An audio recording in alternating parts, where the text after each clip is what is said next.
Olá pessoal, seja muito bem-vindo ao nosso programa Livre Saber.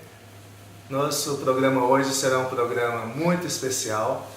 Nós temos a presença aqui de uma grande amiga, Nilceia Moreira. A Nilceia é mestre em educação, atualmente atua como diretora de uma escola na Serra, Espírito Santo, Escola de Educação Infantil. E a nossa conversa com ela, tecnologia, educação, é por um motivo que para nós é uma lembrança muito agradável. Nós tivemos a oportunidade de trabalharmos juntos em uma época, algum tempo distante, em 2007, 2008, 2009, na Prefeitura Municipal de Vitória, na Secretaria de Educação, onde tivemos a oportunidade de implementar e trabalhar um projeto muito interessante. E é sobre ele que nós vamos conversar hoje. Então, Nilceia, bom dia, boa tarde, boa noite. Seja bem-vinda ao nosso programa. Estamos muito contentes da sua participação aqui conosco. Obrigada, Sandra. Obrigada pelo convite.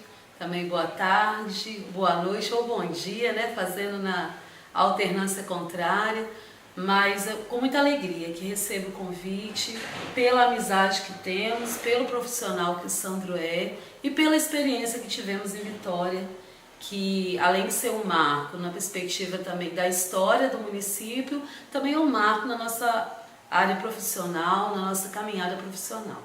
Então, nós tivemos a oportunidade de desenvolver um trabalho muito interessante na Secretaria de Educação, que foi a implementação do software livre na Prefeitura de Vitória, principalmente na Secretaria de Educação, nas escolas da Prefeitura de Vitória. A Nilceia participou desde o início, inicialmente como técnica, junto à Gerência de Tecnologia Educacional, vindo a assumir a gerência posteriormente. Mas nós vamos começar por esse período, Nilceia? Que você está lá como técnica, auxiliando no processo lá junto à gerência.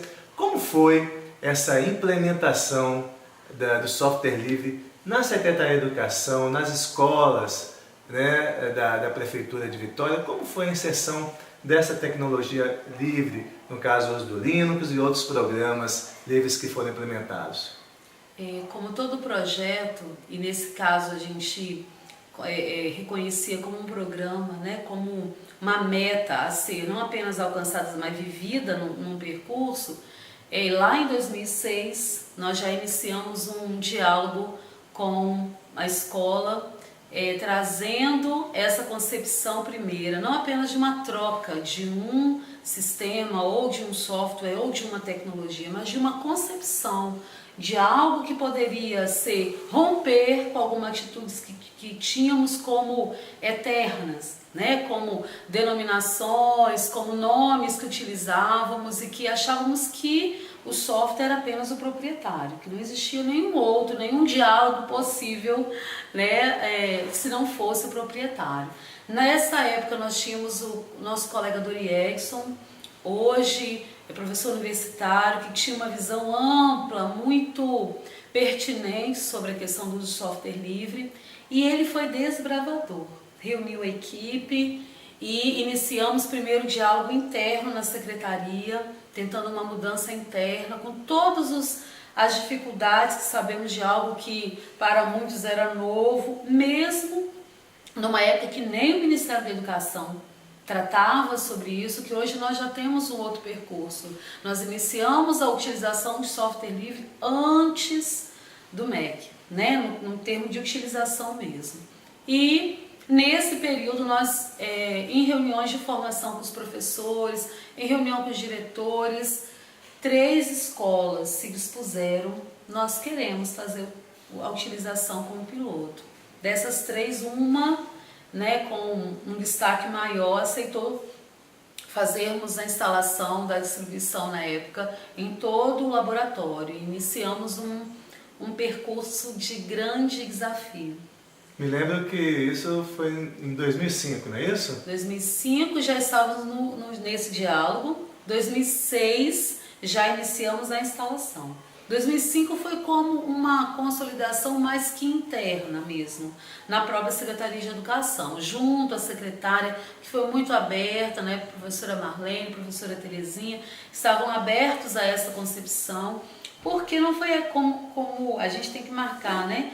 Quando a gente traz algo que parece invadir um cotidiano que estava tão, aí vamos dizer assim, já acostumado a lidar com a tecnologia, e eu me lembro que na época nós tivemos muita resistência, né? Como todo projeto.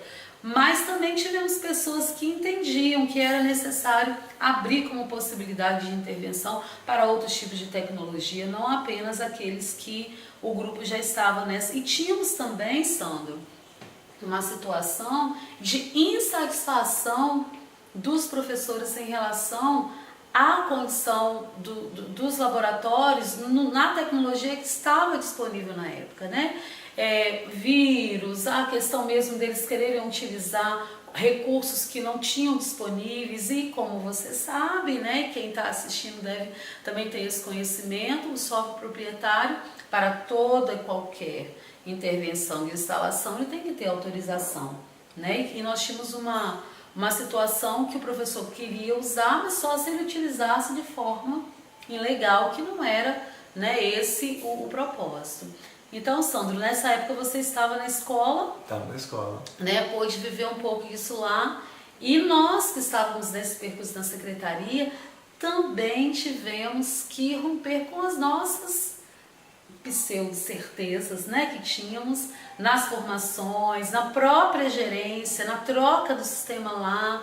E também, Sandro, assim, o que marcou muito foi os gestores terem assumido o desejo de mudar. Então isso para mim foi um marco nesse início, né? Aí você pode me perguntar, mas como foi isso? Vocês chegaram na escola, instalaram, um dia era um software proprietário, no outro dia já era o Linux?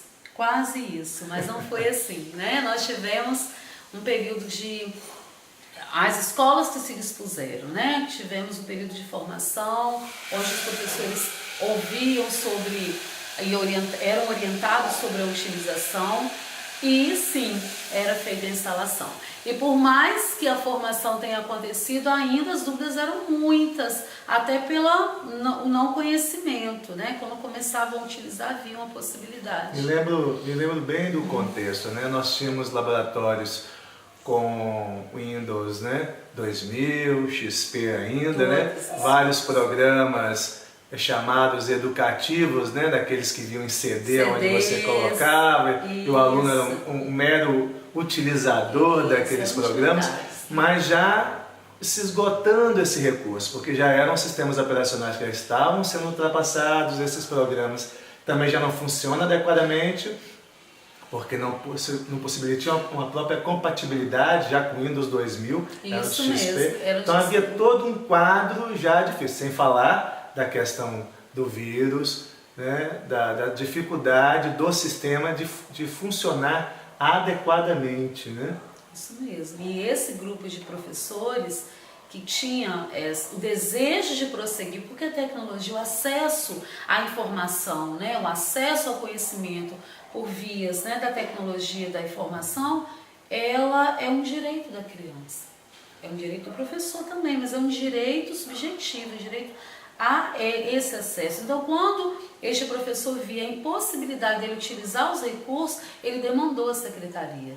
E a secretaria, como órgão gestor, ele tinha que ter uma resposta a esse grupo de professores. Foi então que, por mais que a resposta tenha sido diferente, porque talvez qual seria, né, o grupo, e poderia imaginar, vamos comprar novas licenças, né, vamos comprar novas máquinas, isso tudo foi feito. As licenças, nós fizemos um levantamento, isso lá ainda, na época que o Dori Exxon era gerente, eu estava como técnica, nós tivemos um levantamento do custo, porque nós também temos que lidar com essa questão, né? Que somos como gestores, e constatamos o quanto o município poderia investir em mais máquinas, né? Nós tínhamos na época um grupo de técnicos que ia à escola regularmente fazer o levantamento e víamos também que as demandas eram urgentes. Esse é um aspecto importante que você está abordando, quer dizer, foi pensado, né, na melhor utilização do dinheiro público. Uma vez que você faz a opção, ao invés de investir em compra de licença, né, que é um dinheiro que morre em si mesmo, quer dizer, você compra a licença do sistema operacional, compra a licença dos programas que você vai utilizar, coloca e ele fica ali, né, funcionando até o ponto que você precisa novamente.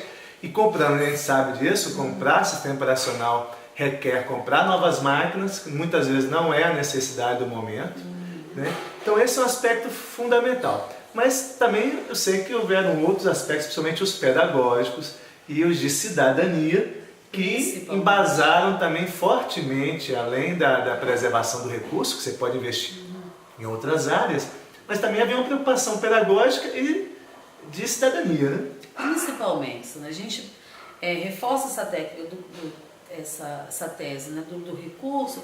Ela foi importante, sim, mas principalmente a questão da cidadania, do acesso a um tipo de tecnologia, né, que ela era possível de ser modificada, de ser utilizada. Então isso era repetidas vezes no diálogo com o professor, no diálogo com o gestor.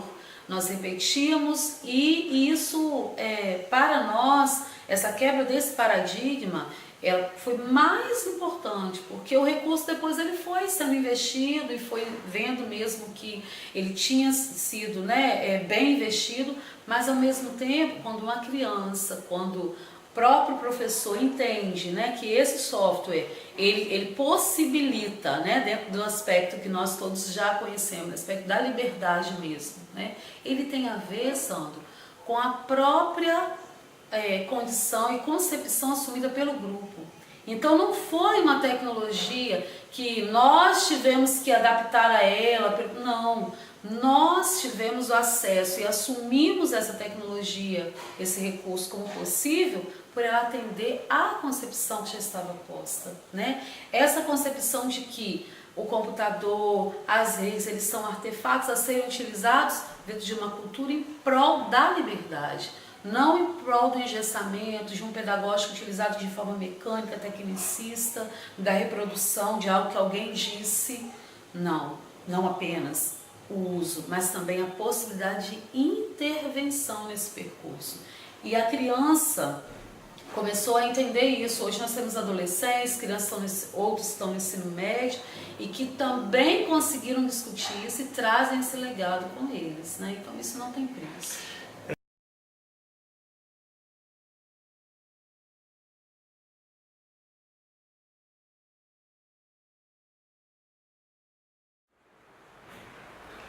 Se você deseja entrar em contato conosco, dar sua sugestão, envie um e-mail para nós através do endereço livresaber@espiritolivre.org.